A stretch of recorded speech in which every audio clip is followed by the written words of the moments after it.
Motion mood LA minister గారు శ్రీధర్ బాబు గారు. అధ్యక్ష,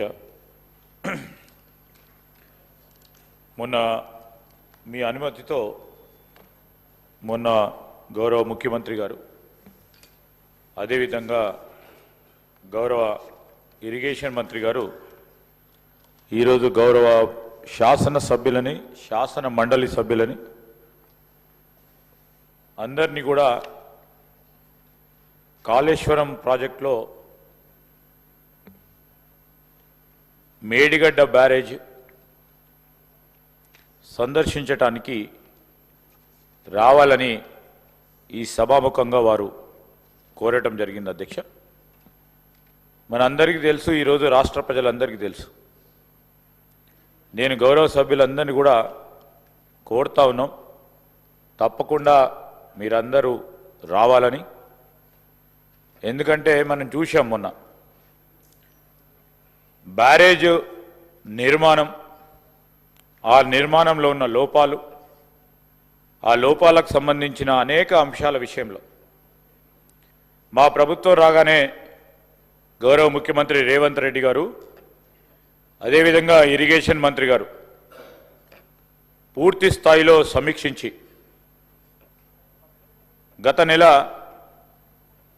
ఇరిగేషన్ మంత్రి ఉత్తమ్ కుమార్ రెడ్డి గారు కూడా మేము ఇతర సహచర మంత్రివర్గ సోదరులందరం కూడా పోయి వాస్తవ విషయాలు ఆనాడు ఆ ప్రభుత్వంలో పనిచేసిన అధికారులతో పోయి నివేదికలు తీసుకొచ్చి మేడిగడ్డకు సంబంధించి కృంగిపోయిన బ్యారేజ్, శిథిలావస్థకు చేరిన బ్యారేజ్, పగుళ్ళు వచ్చిన బ్యారేజ్, దాని అసలు కారణాలేందని మరి విజిలెన్స్కి ఇవ్వాలని వెంటనే విజిలెన్స్కి ఇవ్వటం జరిగింది. విజిలెన్స్ రిపోర్ట్ వచ్చింది. ఆ రిపోర్ట్ ఇచ్చిన నేపథ్యంలో ఆ రిపోర్టుకు సంబంధించిన అనేక అంశాలపై ప్రత్యక్షంగా కూడా ఈరోజు గౌరవ ముఖ్యమంత్రి రేవంత్ రెడ్డి గారి ఆధ్వర్యంలో ఉప ముఖ్యమంత్రి గారు అదేవిధంగా గౌరవ సహచర మంత్రివర్గ సభ్యులు, గౌరవ శాసన సభ్యులందరం కూడా అన్ని పార్టీలకు సంబంధించి ఈరోజు సిపిఐ కానీ, ఎంఐఎం కానీ, బీజేపీ కానీ, టీఆర్ఎస్ పార్టీ వారిని కూడా తీసుకెళ్ళాలి. ఈరోజు మేము ఒక్కరమే మాట్లాడితే అదేదో రాజకీయపూర్వంగా వారు మాట్లాడటం జరుగుతూ ఉన్న సందర్భంలో కొంతమంది ఈరోజు వారే వచ్చి వాస్తవిక పరిస్థితులను, వాస్తవిక దృశ్యాలను ప్రజల ముందట ఉంచాలనే ఒక ఆలోచనతో ఈరోజు అందరినీ కూడా ఆహ్వానిస్తాం అధ్యక్ష. దానికి తోడు ఎలక్షన్ సందర్భంలో డ్యామ్ సేఫ్టీ అధికారులు, మా ప్రభుత్వ అధికారులు కాదు అధ్యక్ష, డ్యామ్ సేఫ్టీకి సంబంధించిన కేంద్ర ప్రభుత్వ అధికారులు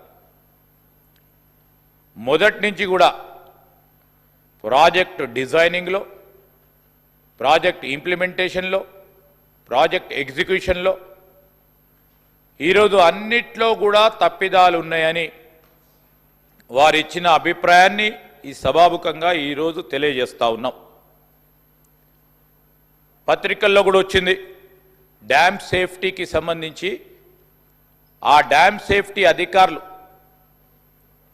ఈరోజు ఈ పగుళ్ళకి, ఈ కుంగిపోవటానికి ఎప్పుడు లేని విధంగా యావత్ భారతదేశంలో ఎన్ని బ్యారేజీలు నిర్మాణం చేసినా, ప్రత్యేకించి మా కాంగ్రెస్ పార్టీ ప్రభుత్వంలో పెద్ద పెద్ద బ్యారేజీలు కానీ డ్యాములు కట్టి ఈరోజు 40-50 సంవత్సరాలు గడిచినప్పటికీ ఒక్క డ్యామ్ పరంగా కూడా చిన్న పగుళ్ళు వచ్చినాయనో లేక ఈరోజు కుంగిపోయిందనో ఎప్పుడు కాలేదు అధ్యక్ష.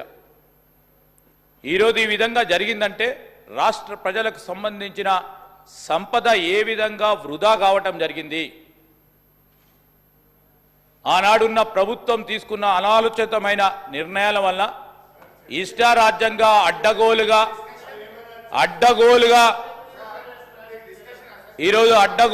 నిర్మాణం జరిగింది కనుక పూర్తి స్థాయిలో అవినీతి జరిగిందని, ఆ అవినీతి వలన రాష్ట్ర ప్రజలకు సంబంధించిన ఖజానాకు సంబంధించిన డబ్బు ఏ విధంగా దుర్వినియోగమైందని విజిలెన్స్ రిపోర్ట్ ఇచ్చిన మాట వాస్తవాన్ని వారి దృష్టికి తీసుకెళ్తున్నాం అధ్యక్ష. వారి దృష్టికి తీసుకెళ్తా ఉన్నాం అధ్యక్ష.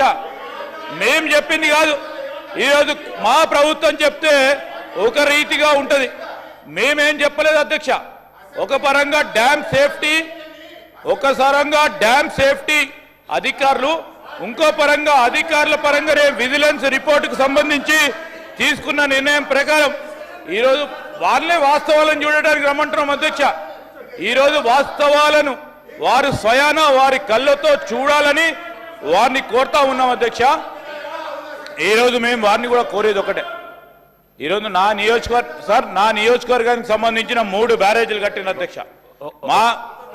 ఒక్క నిమిషం శ్రీధర్ బాబు గారు, ఒక్క నిమిషం.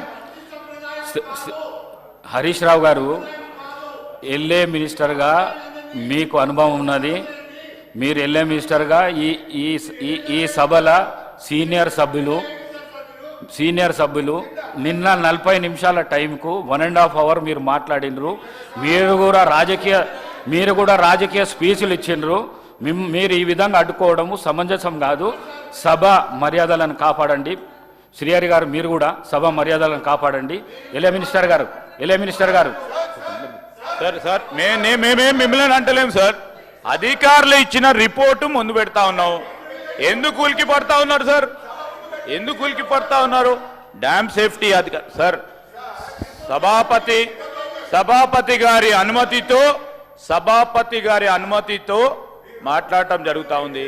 గౌరవనీయులు హరీష్ రావు గారు కానీ, గౌరవనీయులు ప్రశాంత్ రెడ్డి గారు కానీ, గౌరవనీయులు శ్రీహరి గారికి సభాపతికి సంబంధించిన సర్వ అధికారాల గురించి వారికి తెలుసు.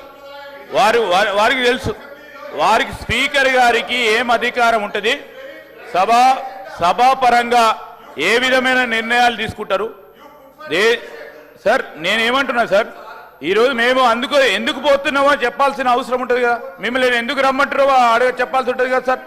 ఈరోజు నేను మిమ్మల్ని కోరేది ఒకటే అధ్యక్ష. నేను ప్రత్యేకంగా నా ప్రాంతానికి సంబంధించిన 3 బ్యారేజీల నిర్మాణం జరిగినాయి అధ్యక్ష. ఈరోజు మేడిగడ్డ, ఈరోజు అన్నారం, సుందిల్ల బ్యారేజీ నిర్మాణం జరుగుతూ ఉన్నప్పుడు ఆ ప్రాంత ప్రజలు, ఆ రైతు సోదరులు వారికి సంబంధించిన భూములు కోల్పోయి, ఇల్లు కోల్పోయి, పూర్తి స్థాయిలో నష్టం జరిగి రాష్ట్ర ప్రయోజనాల గురించి వారు త్యాగం చేసిన ఆ త్యాగానికి ఫలితం లేకుండా పోయిందని మా ప్రాంత రైతుల ఆవేదన అధ్యక్ష. ఆవేదనతో పాటు ఆ ప్రాంత రైతులకు సంబంధించిన అంశాలను కూడా ఈరోజు రాష్ట్ర ప్రజలకు సంబంధించిన సంపద ఏ విధంగా వృధా అయిందని మీరందరూ కూడా చూడడానికి రమ్మని కోరుతా ఉన్నాం అధ్యక్ష. గౌరవ రాష్ట్ర ముఖ్యమంత్రి గారు.